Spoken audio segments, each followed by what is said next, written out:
There is a specific kind of film that doesn't just capture a moment in time. It becomes the moment. Fast Times at Ridgemont High arrived in the summer of 1982 with a script by Cameron Crowe, who had spent a year undercover in a real San Diego high school, and what came out the other side was something closer to a confession than a movie. Funny, frank, and quietly devastating in ways that teen comedies simply were not supposed to be, it left behind a cast whose real lives turned out to be just as surprising as anything that happened inside those Ridgemont hallways. Here is where they are now. For the entire shoot, Sean Penn refused to answer to his own name. His dressing room door read Jeff Spicoli, and anyone who called out for Sean simply got no response. He was 21 and already operating at a level of commitment that made everyone around him both uncomfortable and riveted. Spicoli, ordering pizza delivered to Mr. Hand's classroom because it's our time, became one of cinema's defining comic creations, but Penn played him with something real underneath, a refusal to be diminished that went far beyond the joke. The friction with Mr. Hand was not manufactured. Penn deliberately needled Ray Walston off camera, calling him Hand, between takes to keep genuine irritation alive. Director Amy Heckerling later confirmed the van hotboxing scene used actual marijuana. Penn also destroyed the film's yellow Camaro himself. No stunt driver. 2 Oscar wins followed, for Mystic River and Milk. So did a 33-day jail sentence for assaulting a photographer, a secret interview with fugitive drug lord El Chapo that triggered a federal investigation, and years of humanitarian work in disaster zones. He is 65 and arrived at the 2026 Golden Globes with Moldovan actress Valeria Nikov, still carrying the same charge he had at 21. The person responsible for Fast Time's most replicated image had a very different story waiting on the other side of that red bikini. Ask anyone who saw Fast Times at Ridgemont High in a cinema in 1982 what they remember most clearly, and the answer is almost always the pool. Phoebe Cates, stepping out of the water as Linda Barrett in a red bikini while moving in stereo, drifted across the soundtrack, was 18 years old and terrified the neighbors on the surrounding hills were watching through binoculars.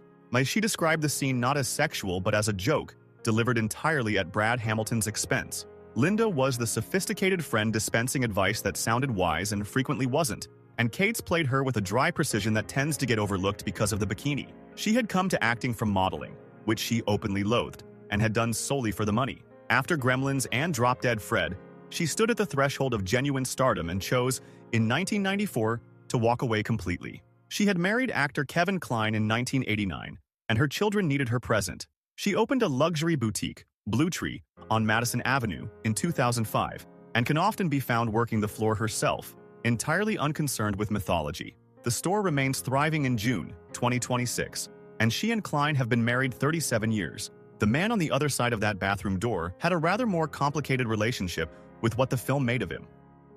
The arc of Brad Hamilton is the funniest slow-motion collapse in Fast Times at Ridgemont High, and Judge Reinhold, who was 24 when he played him, nearly quit the production over one scene. He begins the film as the senior with everything and ends it in a convenience store wearing a pirate hat.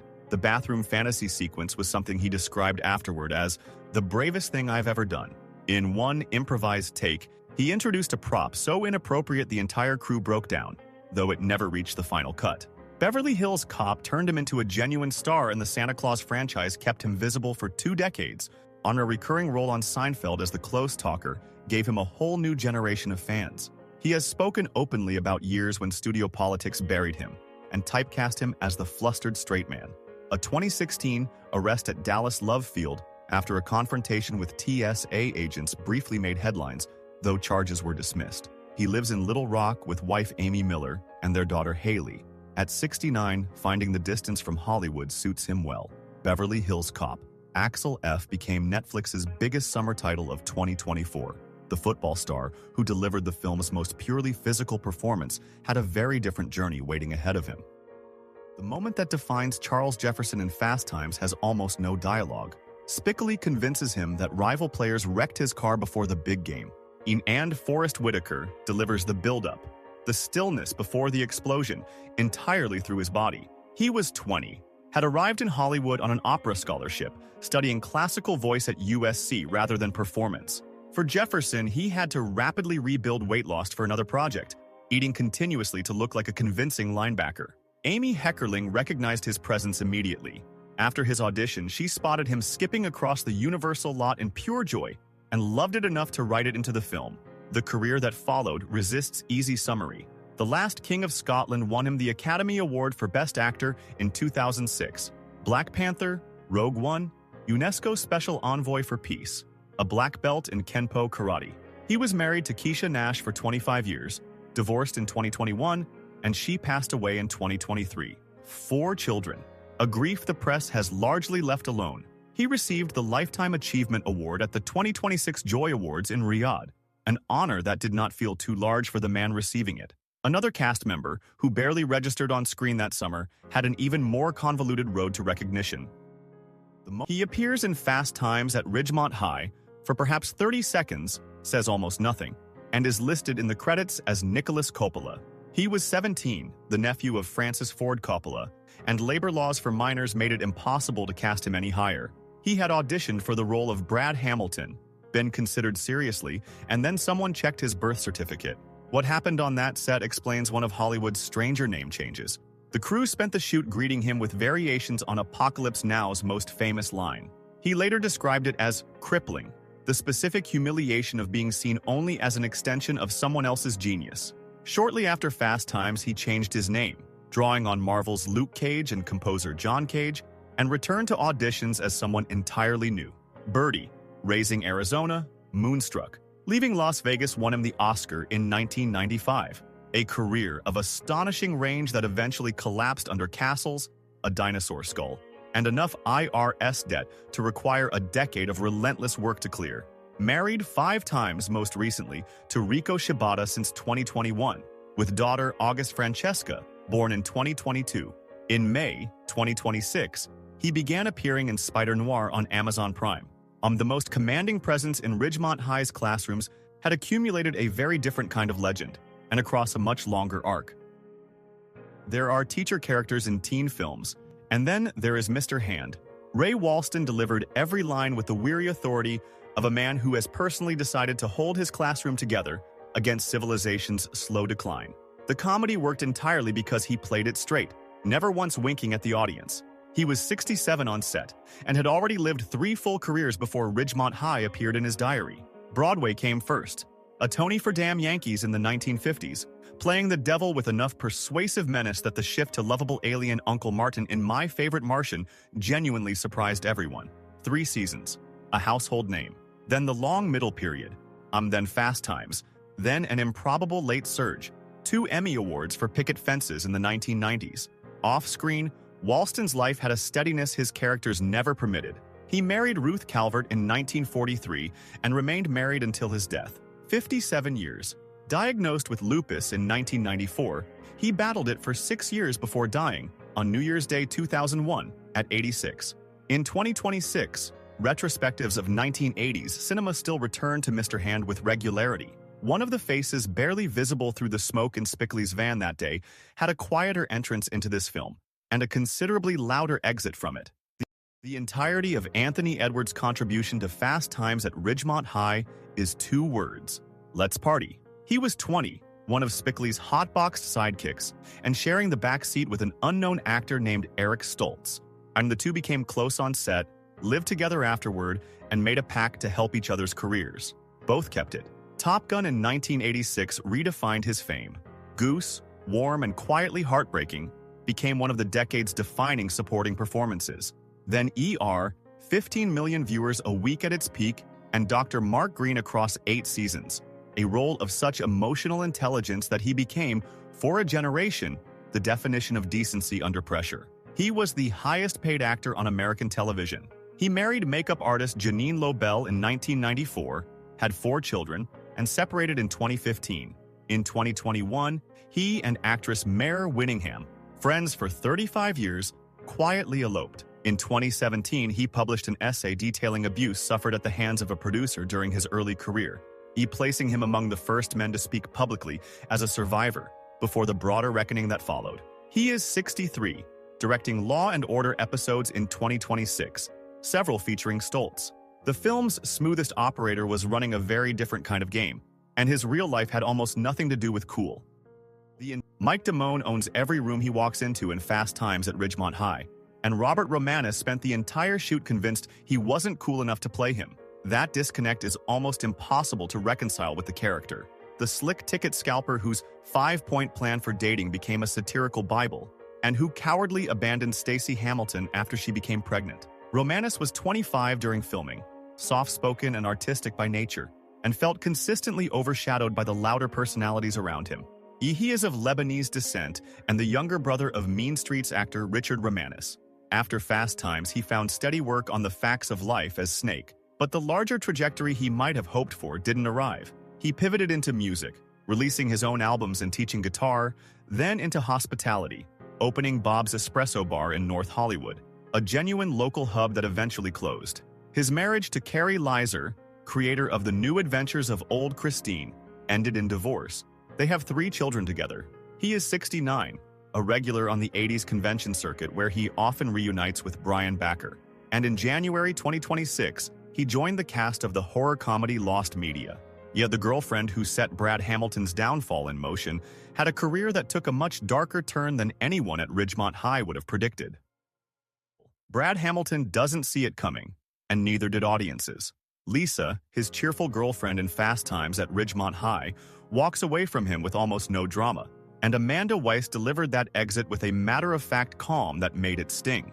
She was 21 during filming, and what followed her time at Ridgemont High would make Brad's bad day look relatively mild. 2 years later, she was Tina Gray in A Nightmare on Elm Street, Freddy Krueger's first on-screen victim, a death sequence so technically demanding it is still studied in film schools. She did her own stunts for the famous ceiling scene, filmed inside a rotating room engineered specifically for the shot. The role gave her a cult status that 4 decades have only deepened. She worked steadily through the following decades in Highlander, the series, CSI, and a string of genre films that kept her close to the horror community. In November 2024, she married actor Stephen Caffrey, a romance warmly celebrated by the fans who have followed her career for 4 decades. She is 65, still a major draw on the convention circuit, and recently starred in the indie thriller The Id. The other stoner bud in Spicoli's van had been quietly building his own legend while everyone else's story was in motion. Eric Stoltz was cast as Marty McFly in Back to the Future, filmed for 5 weeks alongside his Fast Times at Ridgemont High role as one of Spicoli's silent van companions, and was then replaced by Michael J. on Fox because his performance was considered too intense and not funny enough. He rarely discussed the humiliation for decades. When he finally opened up in the 2020s, he described how it pushed him toward darker, more demanding material, which explains Mask, which earned him a Golden Globe nomination in 1985, which explains Pulp Fiction. He built an indie reputation on projects that valued genuine acting over conventional charm, developing the kind of underground respect that outlasts box office. His bond with Anthony Edwards, formed during Fast Times, survived both their rises. They still collaborate, with Stoltz directing Edwards in recent Law & Order episodes. He married artist Bernadette Moley in 2005, and they have a daughter, Catalina. Earlier, he had dated Bridget Fonda and his Fast Times co-star Jennifer Jason Leigh. Or in April 2026, a rare public appearance created real surprise at his transformed look, silver-bearded and quietly commanding, almost unrecognizable from the red-headed background figure in Spicoli's van. The cheerleader who had been bouncing through those same hallways with relentless optimism carried a very different kind of story beneath the pom-poms. Cindy, the Spirit Bunny cheerleader in Fast Times at Ridgemont High, is the film's great comic counterweight, perpetually cheering while everyone around her is apathetic. Kelly Maroney played that relentless positivity as a deliberate choice, making Cindy so enthusiastically upbeat that it reads as its own kind of madness. She was 21 during filming, had never been a cheerleader in her life, and was essentially trained for the role from scratch. In Night of the Comet in 1984 and Chopping Mall in 1986 took her somewhere unexpected, establishing her as a fixture in the science fiction and horror landscape that rewards devoted performers with a loyalty mainstream Hollywood rarely offers. She has spoken openly about the late 1990s, a difficult stretch when she felt aged out of the youthful roles that had defined her, before building a convention career that has sustained her for decades and connected her directly with the audiences who kept her work alive. She married magician Daniel Yulin in 2016, and they are regulars at Los Angeles' Magic Castle. She is 65 and in 2026 won the Best Actress Award at the Hollywood Reel Independent Film Festival for Apocalypse Death Party. The biology teacher across the hallway had lived through 3 entirely separate careers before Ridgemont High ever appeared on his schedule. Vincent Schiavelli understood Mr. Vargas in Fast Times without needing to research him. Born with Marfan syndrome, he stood 6'6" with elongated fingers and a gaunt, striking face that casting directors spent his entire career describing as haunted. He was 33 when he played the biology teacher who marches students to the morgue and discusses the human heart with the serenity of someone entirely at peace with death. He later joked that he was the only person on set at ease around the real cadaver used in that scene. One Flew Over the Cuckoo's Nest had already come before Fast Times. Amadeus and Man on the Moon followed after. Or a career built largely with Milos Forman gave him a seriousness of purpose that went beyond the man with the sad eyes label that followed him everywhere. He married actress Alice Beasley in 1985, had son Andrea before divorcing in 1988, and later married harpist Carol Sue McCullion. In his final years, he relocated to his ancestral Sicilian village, became a respected food writer, and published the cookbook Many Beautiful Things. He died on December 26, 2005, at 57.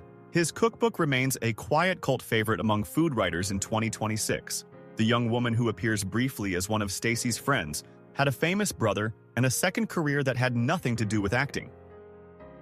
Pamela Springsteen appears in Fast Times at Ridgemont High as Dina Phillips, one of the cheerleaders in Stacy's social circle, a role small enough that she is often remembered simply as Bruce Springsteen's sister. That is an unfair reduction, though an understandable one. She was 20 during filming, quietly observant on set, and even then cast members noticed she had the eye of someone watching everything more carefully than the part she was playing required.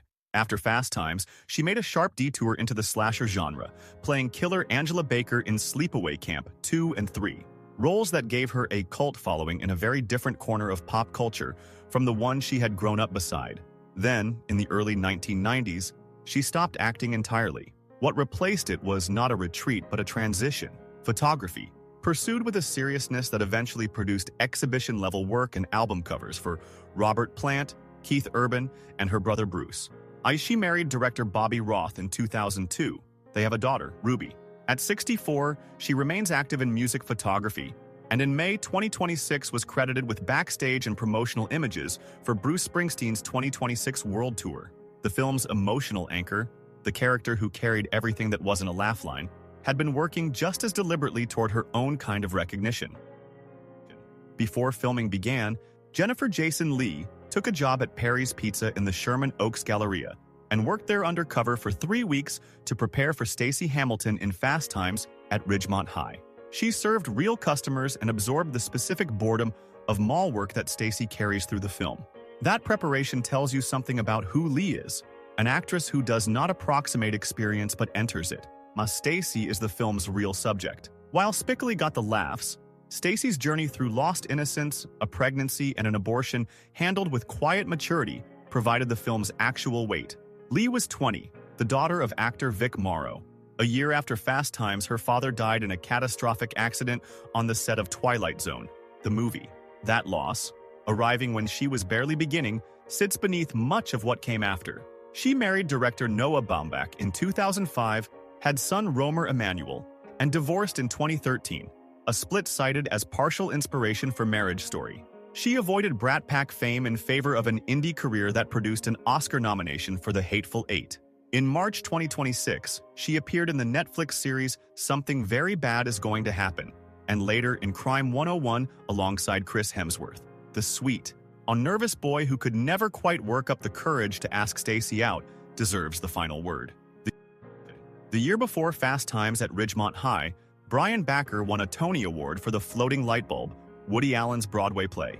While his co-stars, Penn, Cage, Whitaker, Edwards, were unknown quantities still finding their footing, Backer arrived as the most decorated theater actor among them.